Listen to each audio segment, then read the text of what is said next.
What role do nuclear weapons have at all in this world that is coming? Could you say something about that? The one path is war, in a nutshell. The other path is a managed transition to a more environmentally friendly and just society. The one path is human security, and the other path is a nuclear-based national security. So when the Department of Energy says we need new kinds of nuclear weapons and new infrastructure for changing geopolitical threats, those include shortage of energy.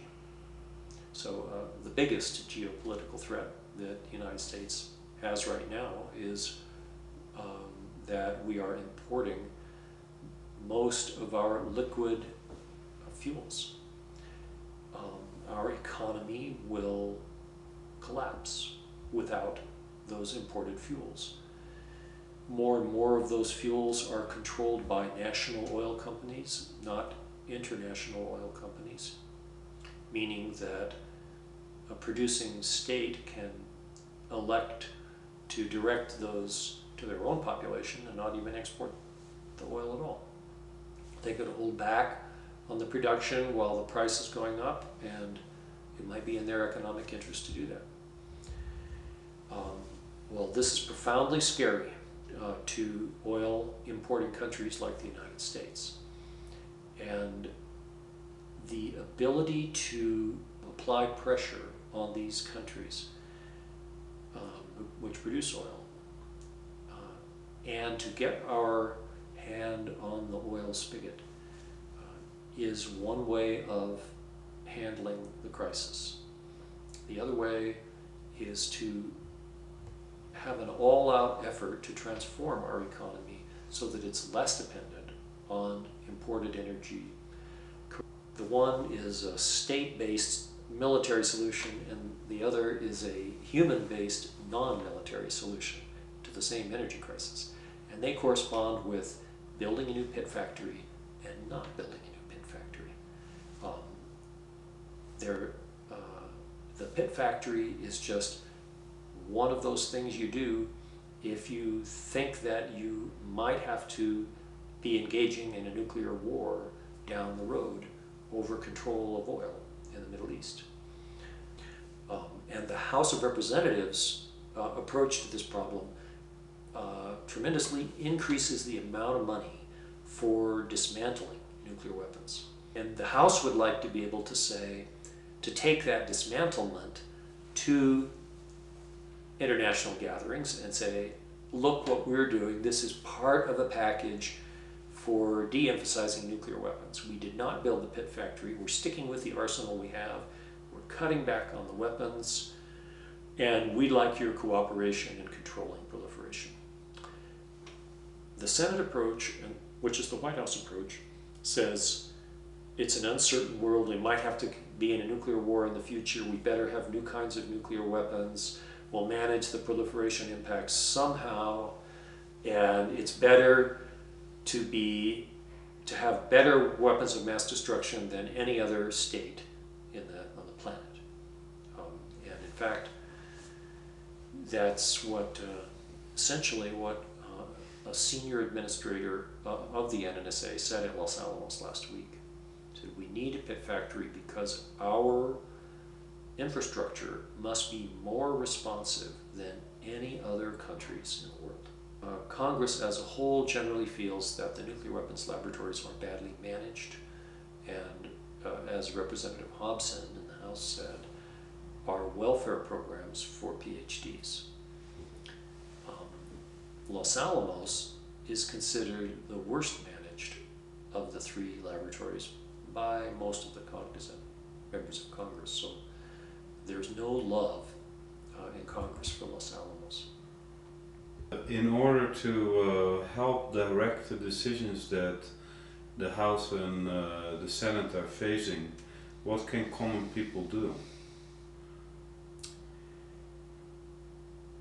A few postcards is not going to make any difference. I mean, a few hundred postcards. A few thousand postcards. Now, the situation's different in different places. If you happen to live in North Dakota, please, I would love to have your attention if you lived in North Dakota, because Senator Dorgan is the chair of the Senate subcommittee that funds nuclear weapons. Senator Dorgan may be influenced by some of you. Some of you may know Senator Dorgan. He has generally given the lead on these issues to Senator Domenici. But Senator Domenici has an incurable degenerative brain disease. And Senator Dorgan is trying to learn more and trying to understand how he should come down on these issues. His instincts are good, but he has, as I said, been deferring to Senator Domenici. If you have influence with Senator Reid, who is the Democratic leader in the Senate, he also will play a very important role. As these decisions get percolated upward in the Senate, the role of the Senate leadership becomes more and more important, and Senator Reid is going to be a player in determining what does or does not happen. Senator Feinstein in California, she's just focusing on preventing the new nuclear weapon from being made, but that's a good start. It's very difficult now to mount an effective grassroots campaign to influence legislation relating to national security or homeland security. They just aren't listening. Governing is now very difficult, and the forces are very great. The number of crises impinging on these slow-moving structures is increasing, and they are listening less and less. We are going to have to reach deeper, reach out to each other, strengthen the bonds in our families, strengthen the bonds with each other, look at where we're spending our money, look at where we're spending our hours. It's going to take full-time people. It's going to take confrontation. It's going to take firmness. What are the ways that reliance on a nuclear arsenal undermines democratic values? Reliance on a nuclear arsenal undermines democratic values by investing the country in a weapon that is inherently unjust. It's inherently a weapon of mass destruction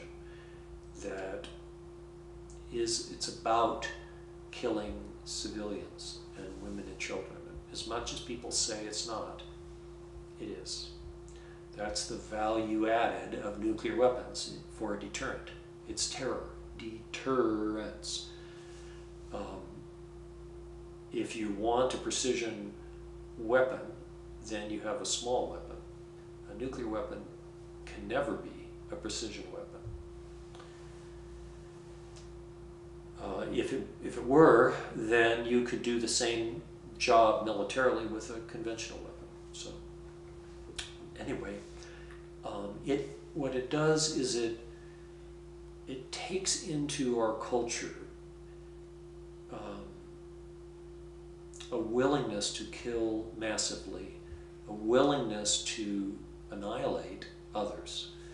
Don't nuclear weapons also assume surveillance, control, power in the hands of very few people, because the magnitude of the power is so enormous that you can't spread it? It's not, in that sense, it's also, an anti-democratic force in our society. It can't live together with democracy because, its very parameters exclude.